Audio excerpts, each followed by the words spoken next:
بسم الله الرحمن الرحيم إذا السماء انشقت وأذنت لربها وحقت وإذا الأرض مدت وألقت ما فيها وتخلت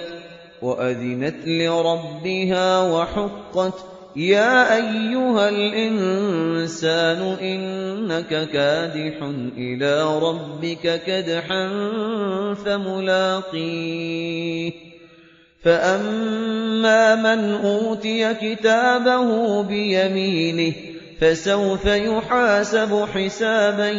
يسيرا وينقلب إلى أهله مسرورا وأما من أوتي كتابه وراء ظهره فسوف يدعو ثبورا ويصلى سعيرا إنه كان في أهله مسرورا إنه ظن أن لن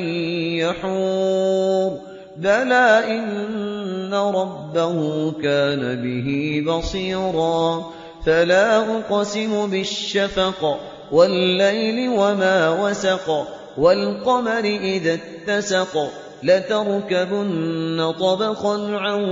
طبق فما لهم لا يؤمنون وإذا قرئ عليهم القرآن لا يسجدون بل الذين كفروا يكذبون والله أعلم بما يوعون فبشرهم بعذاب أليم إلا الذين آمنوا وعملوا الصالحات لهم أجر غير ممنون